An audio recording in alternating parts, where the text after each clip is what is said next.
श्री शिवाय नमस्तुभ्याम। हर हर महादेव। आज हम जानेंगे कि 2 अक्टूबर को सर्व पितृ मोक्ष अमावस्या का दिन है। तो पितरों की मोक्ष के लिए, मुक्ति के लिए यदि आपने 16 श्राद्ध पक्ष में यदि उनके निमित्त ब्राह्मण भोजन कराया, नहीं कराया, या फिर कोई कार्य आप नहीं कर पाए हैं और उनकी सेवा में आपसे कोई कमी रह गई है, तो उस सेवा को आप पुनः प्राप्त कर सकते हैं, अर्थात उन्हें सेवा दे सकते हैं। वो सर्व पितृ अमावस्या का ही दिन होता है।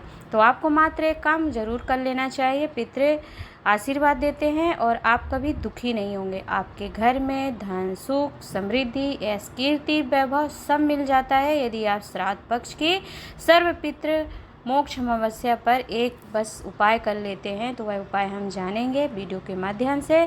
तो वीडियो को अंत तक जरूर सुनिएगा, जिससे आपको महत्वपूर्ण जानकारी ना छूटे।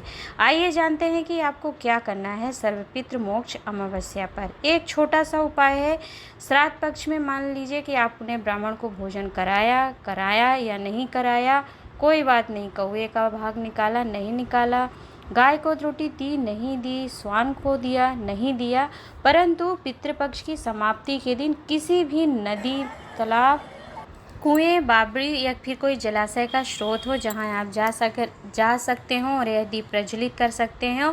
तो श्राद्ध पक्ष जो कि पितृ मोक्ष अमावस्या है, और इसे सर्व पितृ मोक्ष अमावस्या भी कहते हैं, अर्थात सर्व नाम से ही पता चलता कि सारे पितरों को मोक्ष और मुक्ति प्राप्त होती है आपके मात्र उनके निमित्त एक दीपक प्रज्वलित करने से। तो आप प्रयास करना कि आपने श्राद्ध पक्ष में क्या किया, नहीं किया, परंतु यदि आप अपने पितरों के भाव से किसी कुएं, बावड़ी, जलाशय के पास एक घी का लंबी बाती का दीप लगेगा, क्योंकि अब पितरों के निमित्त आप बाती जला रहे हैं, दीपक जला रहे हैं, तो उसमें लंबी बाती का प्रयोग करेंगे।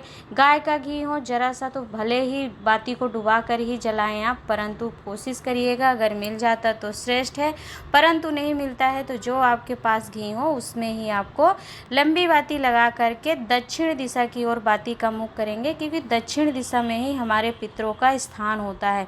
तो उस ओर बाती का आप मुख करके किसी भी कुएं, बावड़ी, जलाशय के पास इस दीपक को प्रज्वलित करिए। या फिर नहीं है तो आप किसी भी वृक्ष, आंवला वृक्ष के नीचे नहीं जलाना है आपको, या नहीं मिलता है कोई वृक्ष, तब आप आंवले वृक्ष के नीचे भी जला सकते, परंतु प्रयास करना कि पीपल, बेलपत्र, बट वृक्ष, इन वृक्षों में से, या फिर नहीं मिले ये वृक्ष भी तो आंवला का वृक्ष हो, उसके नीचे ही एक दीप प्रज्वलित करिएगा, लेकिन जलाइएगा ज़रूर। ध्यान रखना है आपको, जो हमारे हिंदू धर्म के पूजनीय वृक्ष होते हैं, जैसे कि आंवला हो गया, बेलपत्र हो गया, पीपल हो गया, बट वृक्ष हो गया, इन वृक्षों के नीचे आप यदि लंबी बाती का दीपक जलाते हैं, प्रज्वलित करते हैं, नदी, सरोवर, घाट पर यदि नहीं है आपके आसपास और नहीं पहुंच पा रहे हैं, तब उस ऐसी अवस्था में आप कुछ नहीं करिएगा। बेलपत्र हो तो बेलपत्र के नीचे या फिर बट वृक्ष के नीचे ही लंबी बाती का दक्षिण मुखी दीपक अवश्य प्रज्वलित करिएगा।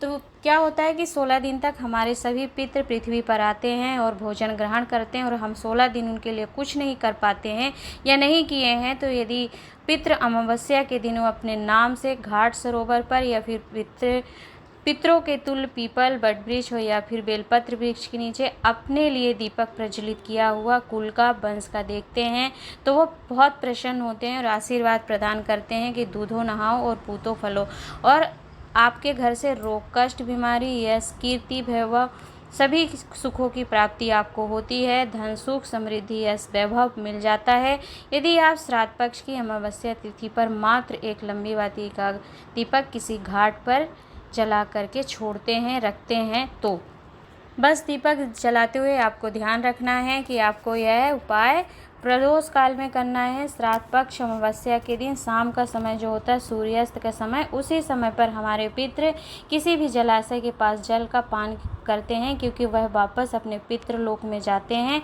16 दिन तक पृथ्वी पर रहते हैं, और 16वां दिन जो श्राद्ध का अंतिम दिन होता है, उस दिन वह अपने लोक में वापस जाते हैं। तो उनके निमित्त दीपक अवश्य प्रज्वलित करना चाहिए, जिससे उन्हें सब प्राप्त हो जाता है, मोक्ष मिल जाता है यदि कुछ भी नहीं किया होता तब भी। तो करके देखिएगा, छोटा सा उपाय है, मात्र आपको एक लंबी बाती का घी का दीपक दक्षिण मुखी की ओर बाती का मुख करते हुए आप प्रज्वलित करेंगे तो आपको सारे सुख प्राप्त होंगे, इसमें निश्चितता है। आज के लिए इतना ही। मिलते हैं एक नए उपाय, नई जानकारी के साथ। तब तक के लिए हर हर महादेव, नमः शिवाय। वीडियो को शेयर कर दीजिएगा, जिससे अधिक लोग इस चीज़ का लाभ प्राप्त कर सकें।